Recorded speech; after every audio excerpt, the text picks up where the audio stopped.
Hello, my YouTube friends. How are you all? Fine? Huh.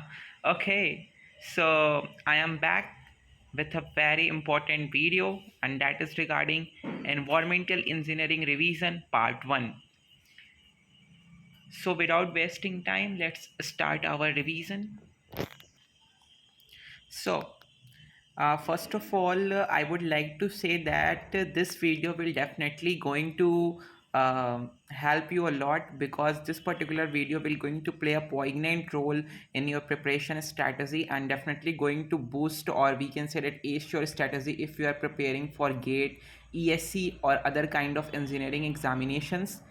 And hope this video you all guys going to find it very informative. So I'm starting with, environmental engineering is basically divided into many number of subtopics, or we can say that sub chapters. And the very first that we are going to start is nothing but water demand, or we can say that water supply and treatment. I think most of the most of the BTech in most of the colleges during your BTech preparation in your SEMs, you must have read about this particular subject also, water supply and treatment, or simply you can call it as WST.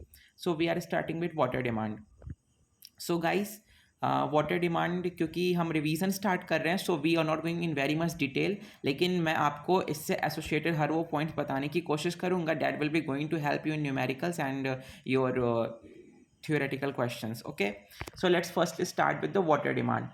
So if I talk about the water demand, then first of all let me tell you what is low income and high income group. So we can say depending upon the financial conditions or depending upon the income of a particular class of society, they are classified as low income group and high income group.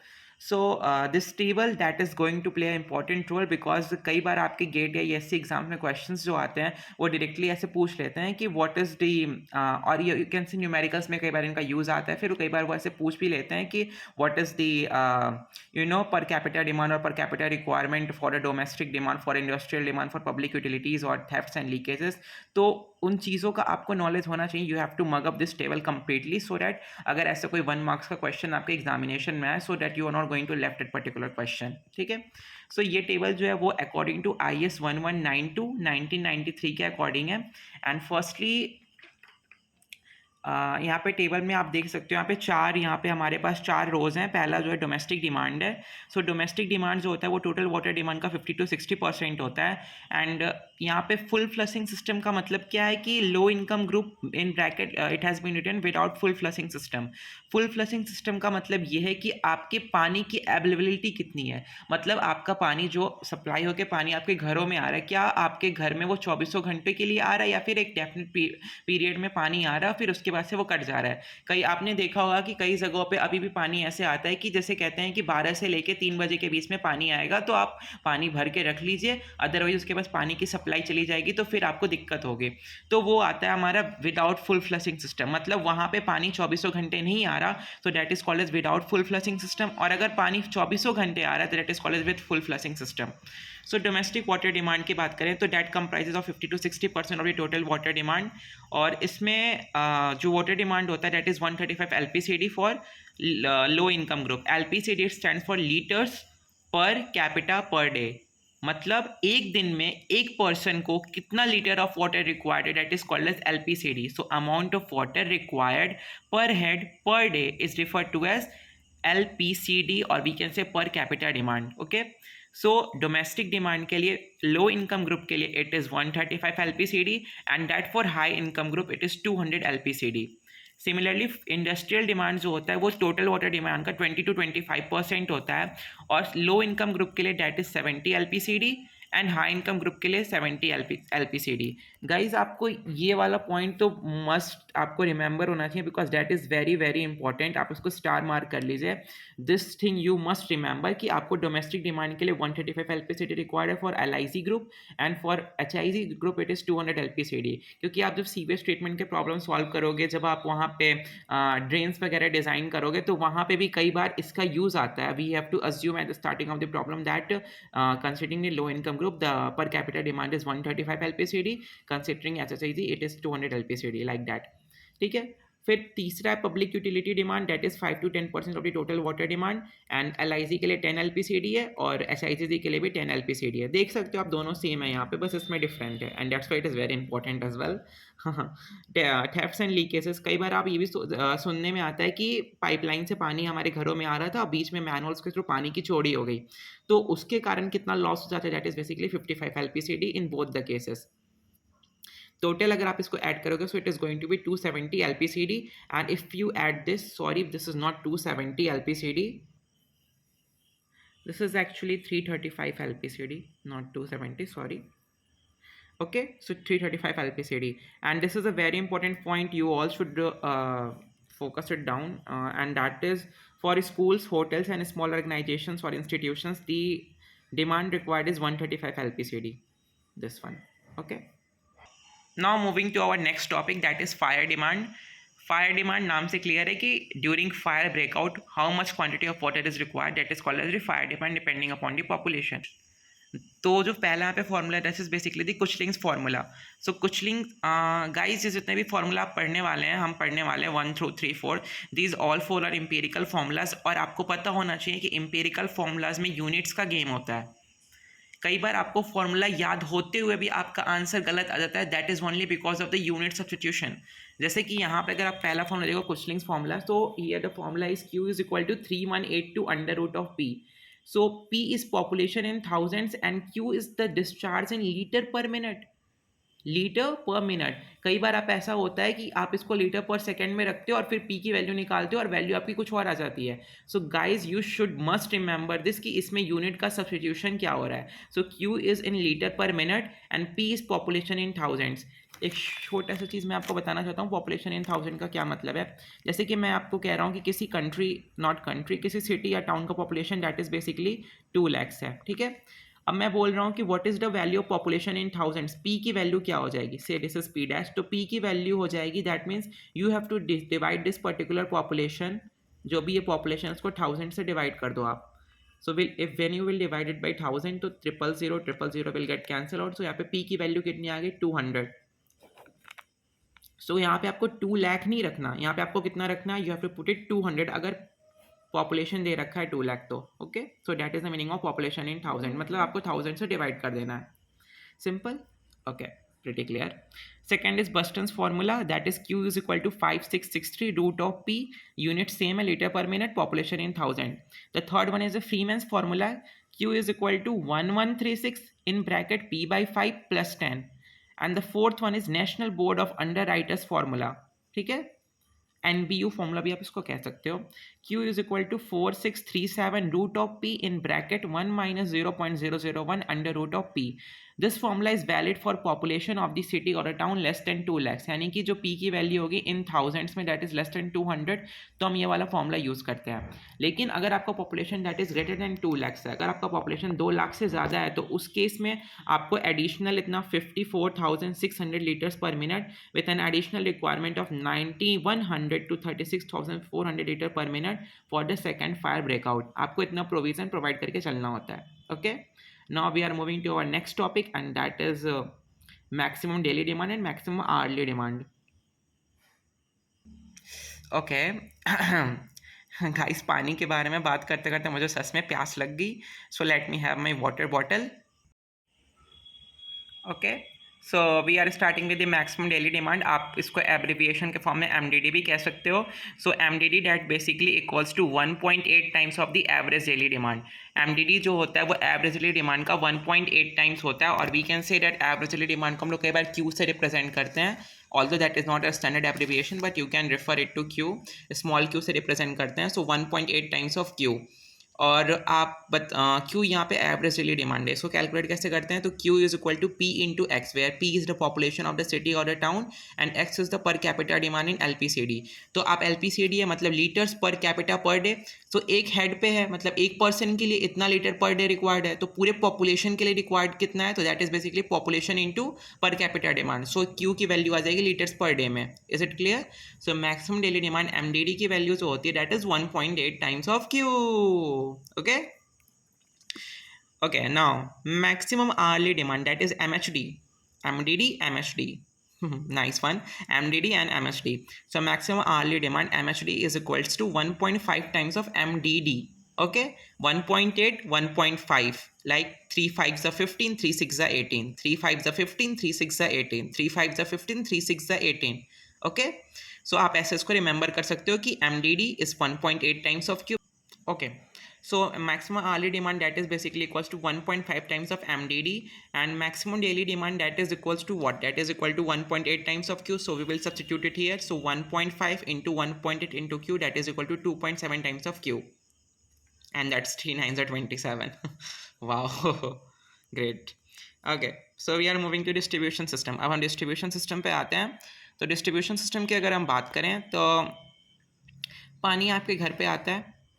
Have you ever thought कैसे आता है, मतलब किन किन process से पास होके वो पानी आपके घर पे आता है? क्योंकि पानी मतलब आपके पता होना चाहिए कि आपको जो घर पे पानी आता है उसको सप्लाई करते हैं जो घर पे पानी, वो कई सारे सोर्सेस हो सकते हैं उसके लिए. मतलब कई सारे सोर्सेज नेचर में प्रोवाइडेड है. They can be either natural और some man made reservoirs. Okay, so river से अगर वो पानी आ रहा है तो क्या रिवर का पानी इतना प्योर है कि डायरेक्टली आपके घर पे ला दिया जाता है और you are using for drinking purposes? No. River का भी जो पानी होता है वो आपके घर पे आता है, उससे पहले भी वो कई सारे ट्रीटमेंट यूनिट्स ट्रीटमेंट प्रोसेस से पास होता है, फिर ही आपके घर पे आता है.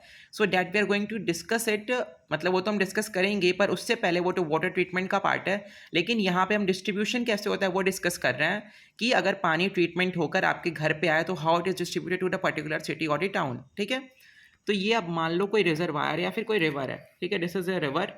ओके, लोकली अवेलेबल रिवर है. फिर यहाँ पे इनटेक मीडिया है. फिर इस रिवर से पानी इस इनटेक के थ्रू इस पाइपलाइन में आया. This is called as a main pipeline. Main pipeline. Okay, अब ये हमारा एक कोई चैम्बर है, मतलब कोई एक यूनिट सेटअप किया गया जो कि ट्रीटमेंट यूनिट्स हैं. इसमें कौन कौन से इसमें प्रोसेसेस हो रहे हैं? ABCD 4 प्रोसेसेस हो रहे हैं. How many processes? 4 processes. You can see my fingers, 4 processes. Okay, so यहाँ पे 4 प्रोसेसेस हो रहे हैं. 4 processes. Process number A, process number B, C and D.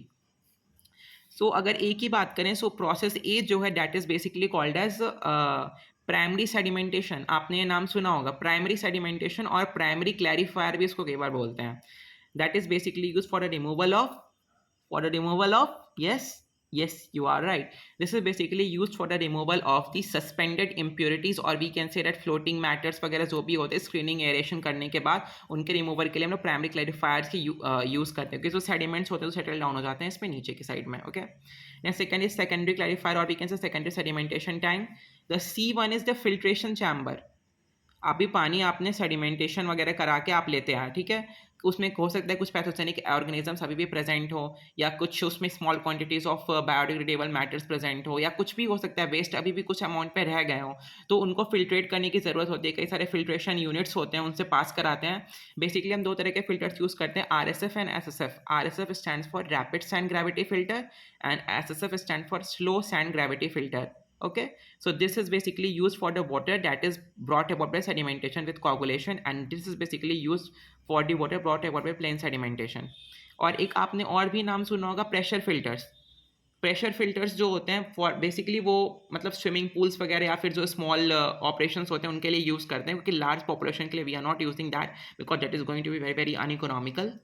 So pressure filters जो होते हैं वो basically a kind of RSF ही होते हैं. डिफरेंस ये होता है कि इनमें जो पानी हम यूज़ करते हैं ना, ये हमारा प्लेन सेडिमेंटेशन टैंक से होकर आता है, कोगुलेटेड वाटर नहीं होता ये. और फिर इसमें कोगुलेशन का प्रोसेस जो होता है ये प्रेशर फिल्टर के अंदर ही होता है. मतलब सिंगल प्रोसेस, मतलब एक तरीके से कह सकते हैं कि सारे प्रोसेस इस फिल्टर के अंदर ही हो रहे होते हैं. ओके, और प्रेशर फिल्टर क्योंकि ये इसमें जो प्रेशर होता है, इनसाइड प्रेशर, वो एटमॉस्फेरिक प्रेशर से बहुत ज़्यादा होता है. तो ये प्रेशर फिल्टर्स होते हैं. अब उसके बाद से पानी प्रेशर फिल्टर से बाद अगर कुछ और भी इम्प्योरिटीज़ प्रेजेंट रह गई हैं, still to be on the safer side हम लोग लास्ट में जो हार्डनेस वगैरह इंट्रोड्यूस हो जाता है उसको रिमूव करने के लिए वाटर सॉफ्टनिंग एजेंट्स का यूज़ करते हैं. फिर वो पानी पाइपलाइंस के थ्रू जाता है और फिर एलिवेटेड स्टोरेज रिजर्वॉयर में जाके स्टोर हो जाता है. फिर स्टोर होने के बाद पंप्स के थ्रू उन पानी को डिस्ट्रीब्यूशन सिस्टम से होते हुए घरों में पंप करते हैं, सप्लाई करते हैं. ओके, अब यहाँ पे एक बहुत इंपॉर्टेंट फैक्ट है जो कि आपको याद होना चाहिए. 1 मार्क्स में ऑब्जेक्टिव क्वेश्चन से पूछा है, कई बार पूछ चुका है गेट और ESC एग्जामिनेशंस में. उसने ये पूछ रखा है कि your distribution system is design for what. 4 option दे देगा आपको, MDD, MHD, MDD and MHD, और maximum of MDD plus fire demand and MHD. तो आपको ये पता होना चाहिए कि कौन सा सिस्टम किसके लिए डिज़ाइन करते हैं। तो स्टार्टिंग से अगर हम लोग देखें, so we can say that कि जो हमारा इनटेक होता है that is design for MDD, maximum daily demand. ये जो 4 फील्ड ट्रीटमेंट यूनिट्स थे उसमें जो पहला है प्राइमरी सेडिमेंटेशन, इसको हम लोग एमडीडी के लिए डिज़ाइन करते हैं। सेकेंडरी को भी एमडीडी के लिए डिज़ाइन करते हैं। दिस वन डिसइंफेक्शन, शायद मैं ये बात आपको बताना भूल गया। डिसइंफेक्शन मतलब एग्जैक्टली जो भी मतलब पैथोजेनिक माइक्रो ऑर्गेनिजम्स हैं उनको डिसइंफेक्ट करना, यानी कि उनको किल करने के लिए डिसइंफेक्शन करते हैं। Harmful bacteria, not the harmless bacteria, okay. अगर हार्मलेस को भी किल कर देंगे तो फिर वो डिसइंफेक्शन नहीं होगे, वो स्टेरिलाइजेशन हो जाएगा। यू हैव आपने पढ़ा होगा स्टेराइल वाटर के बारे में, बॉइलिंग कर देते हैं सारे ऑर्गेनिजम्स, माइक्रो ऑर्गेनिजम्स या फिर हार्मलेस या हार्मफुल बैक्टीरिया होते हैं, उनकी मौत हो जाती है, they were going to be dead, okay. ठीक है। ओके, तो सी इज़ वन। मैंने सी को बाद में क्यों बोला कि सी एक एक्सेप्शन है, क्योंकि इसको हम लोग एमडीडी के लिए डिज़ाइन नहीं करते। एमडीडी कितना होता है आपको याद होना चाहिए कि MDD is equals to, MDD जो होता है that is equals to 1.8 times of Q, ठीक है। तो इन सबको 1.8 टाइम्स ऑफ क्यू के लिए डिज़ाइन करते हैं, लेकिन जो सी होता है filtration chamber that is design for yes, it is designed for 2 times of q, okay। so all the other are designed for 1.8 but this is designed for 2 times of q। और एक और exception है, that is our pumps are also designed for 2 times of q। Elevated storage reservoir भी हम लोग design करते हैं 1.8 times of Q. और डिस्ट्रीब्यूशन सिस्टम पे क्वेश्चंस भी आते हैं, न्यूमेरिकल भी आते हैं कि आपसे पूछ लेगा डिज़ाइन डिस्ट्रीब्यूशन सिस्टम, तो आप उसमें क्या डिज़ाइन करोगे, मतलब किसके बेसिस पे करोगे, क्या उस पर आप किसको कंसिडर करके डिज़ाइन करोगे। तो आपने एमडीडी कैलकुलेट कर लिया, आपने एमएचडी कैलकुलेट कर लिया, आपने फायर डिमांड वो जो 4 फॉर्मूला दे रखे थे उनमें से किसी एक का यूज़ करके कैलकुलेट कर लिया। अब जो इसका मतलब इसमें जो ये जो सिस्टम डिज़ाइन होगा that is design for the maximum of MDD plus fire demand और एमएचडी। और ये आप याद रखना, कई बार क्वेश्चंस में या न्यूमेरिकल्स में सीधे लिख देता है coincident draft is this much. तो एमडीडी प्लस फायर डिमांड जो होता है उसको हम लोग कई बार कोइंसिडेंट ड्राफ्ट भी बोलते हैं। and the second one is MHD, maximum hourly demand, okay। now we are moving to our third one, that is the population forecasting methods, जो कि बहुत important है for the prediction of the population in the near future, okay। so methods of population forecasting that we are going to now study। so इसमें total we can say 7 methods हैं, लेकिन आपको इसमें से मोस्टली न्यूमेरिकल्स जो होते हैं उनमें 4 मेथड्स बहुत इंपॉर्टेंट है। मेरे मतलब मैंने खुद देखा है इन पे क्वेश्चन ज़्यादा बनते हैं। First one is arithmetic increase method, the second one is geometric one, incremental increase and logistic curve, ठीक है। लॉजिस्टिक कर्व पे आपको बहुत बेसिक्स में मतलब बहुत डीप में नहीं जाएगा, अगर आपसे पूछेगा तो वो सैचुरेशन पॉपुलेशन पीएस की वैल्यू पूछ लेगा, otherwise no need to worry about that. तो पहला हम देखते हैं arithmetic increase method, okay. So let me zoom in, okay. Arithmetic increase method, तो अरिथमेटिक इंक्रीज मेथड में क्या होता है कि इसमें जो फॉर्मूला हम लोग यूज करते हैं that is P N is equal to P naught plus N X bar. P N क्या होता है, P N is the population after N decades, और we can say population of the year which you want. P naught is the population of the last none decade. Decade आप समझ रहे हो, decade a period of 10 years refer to as decade. 10 साल का जो period होता है उसको डिकेड बोलते हैं, और जो 100 साल का पीरियड होता है उसको क्या बोलते हैं, that is called a century, exactly. तो ओके वेयर वी आर, हाँ। तो P naught plus N X bar, N is the number of decades, okay. P naught is the population in the last none decade and P N is the population after N decades. और X bar क्या होता है, तो X bar stands for average arithmetic increase in population. I think मुझे एक example देना चाहिए, so let me give a example. सो आपको मैं एक एग्जांपल से समझाना चाहूँगा। This is basically a table, मैंने ऐसे ही रफली ड्रॉ कर रखा है। जैसे कि मान लो आपको 2000 एक टेबल दे रखा है और उसमें आपको ऐसे मेंशन कर रखा है 2001 में पॉपुलेशन थी 2 lakh, 2011 after a period of 10 years मतलब 1 डिकेड 3.5 लाख थी, 2021 में 4 लाख थी, 2031 में 4.2 लाख थी एंड 2041 में कितनी थी, 5 लाख, ओके 5 लाख थी। और आपसे पूछ रखा है व्हाट इज द पॉपुलेशन इन 2061, ठीक है। तो 2061 में आपको पॉपुलेशन पूछ रखा है, तो आप पहले क्या निकालोगे, इंक्रीज निकालोगे, मतलब P2 minus P1, P3 minus P2, P4 minus P3 and P5 minus P4। और फिर इन सब की जो वैल्यूज आएगी उसको सम अप करके जब आप उसको 3 से डिवाइड कर दोगे that you are going to get in that particular case, आपको क्या मिल जाएगा, सॉरी 3 नहीं, यहाँ पे आई थिंक 4 है, दिस इज 4। 4 से डिवाइड कर दोगे तो आपको क्या मिल जाएगा, that is basically average increase in population और एक्स बार। और यहाँ पे 2041 से 61 से कितने डिकेट्स हुए, कितने साल हुए, that is basically 20 years, no या 20 ईयर्स। 20 ईयर्स मतलब how many decades, it's 2 decades. So N की वैल्यू कितनी हो गई 2, ओके। और फिर फॉर्मूला में पुट करके आप उस पर्टिकुलर ईयर के लिए निकाल सकते हो। So coming back to our second method, that is geometric increase method. So इसमें आप फॉर्मूला जो यूज़ करते हैं that is P N is equal to P naught plus P N is equal to P naught in bracket 1 plus R by 100 raise to power N. P N वही same population after N decades, P naught is the last known population, R is the growth rate in percentage and N is the number of decades, okay. अब यहाँ पे are की value कैसे calculate करते हैं, तो यहाँ पे आर जो है that is basically the average growth rate in percentage, okay. So R यहाँ पे तीन फॉर्मूलाज यूज होते हैं। अगर आपको एक P2 और P1 दे रखा है, मतलब कि एक इनिशियल नन पॉपुलेशन और एक फाइनल नन पॉपुलेशन दे रखा है, और आपसे पूछा है कि calculate the value of R 1 marks question में, so you can use this formula, R is equals to P2 divided by P1 raise to power 1 by n minus 1, P2 by P1 raise to power 1 by n minus 1, जहाँ पे n number of decades है, P2 is the final known population, P1 is the initial known population minus 1, okay. और ये दो formulas और भी हैं जो कि एक अरिथमेटिक मेथड पे और दूसरा ज्योमेट्रिक मेथड पे है। मतलब आपने पढ़ा होगा arithmetic mean, geometric mean statistics में, like that. R is equal to R1 plus R2 plus dot dot till Rn divided by n into 100।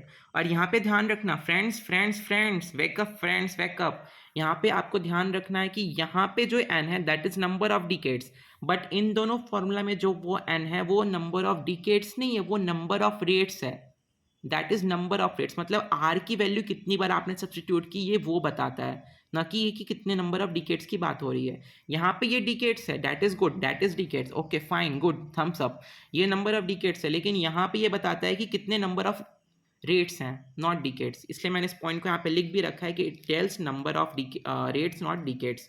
और एक ये दूसरा फॉर्मूला है, R is equal to R1 into R2 into R3 into Rn raise to power 1 divided by n।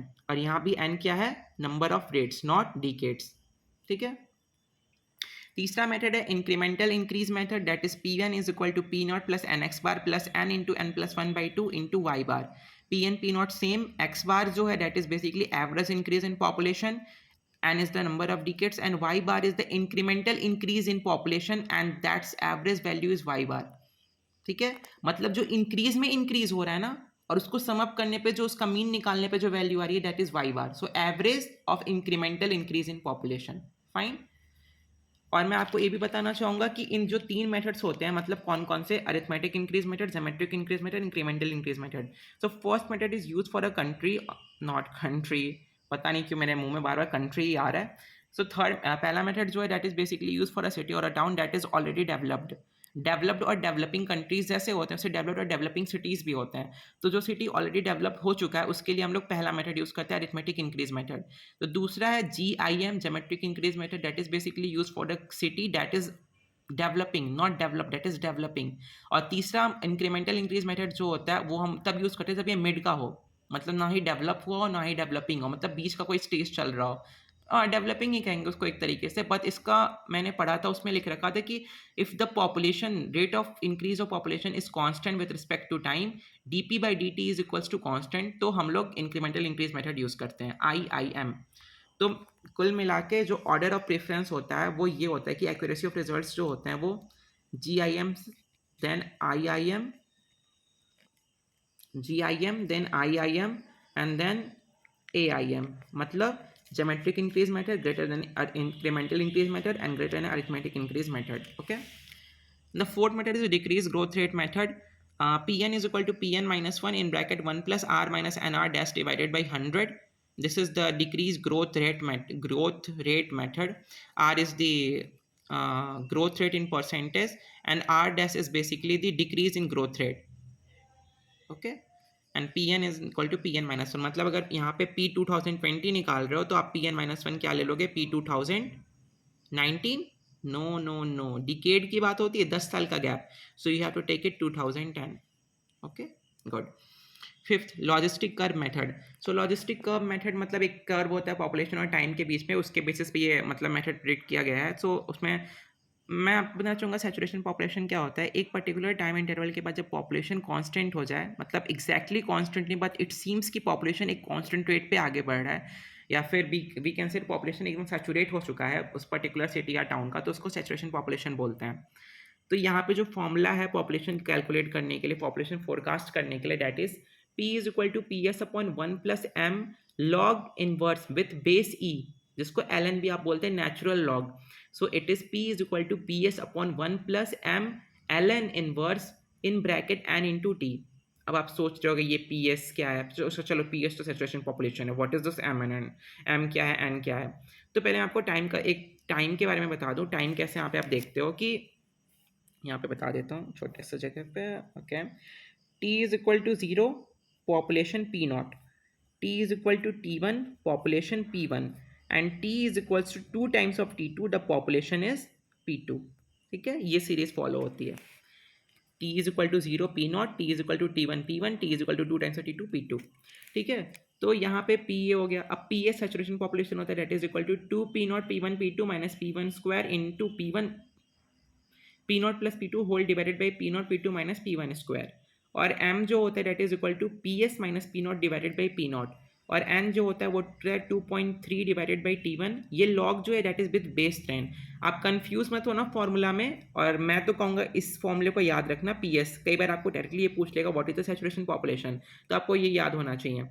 तो यहाँ पे L N है, यानी कि लॉग विद बेस ई है, और यहाँ पे लॉग विद बेस 10 है। सो 2.3 divided by T1 log with base 10 in bracket P naught divided by P1 into P S minus P one divided by P S minus P not. Okay, दो और भी methods हैं, that is basically graphical method, और एक last है comparative study with graphical approach. मतलब आपको इस पर्टिकुलर मेथड में एक ऐसी डेवलपिंग एंड डेवलप्ड कंट्री का ग्राफ दे रखा होगा पॉपुलेशन का, और उससे कंपेयर करके आपको अपने पर्टिकुलर सिटी या सैंपल पॉपुलेशन का ग्राफ जो होगा प्रिडिक्ट करना होगा, उसका रेट प्रिडिक्ट करना पड़ेगा, उसको पॉपुलेशन प्रिडिक्ट करना होगा। So here we finish with our topics, and जिसके बाद जो हमारा that is the quality parameters of water, जो biological, chemical and physical parameters होते हैं, that we are going to discuss in our next part, part number 2। Stay tuned friends. और अगर आपको मेरी वीडियो अच्छी लगी हो, अगर मेरे आपको मेहनत अच्छी लगी हो, if you appreciate my work, if you really think that I have tried whatever I can do, so please give me a thumbs up, like my video, subscribe my video, and do share it as well. Thank you, bye bye, have a very great weekend.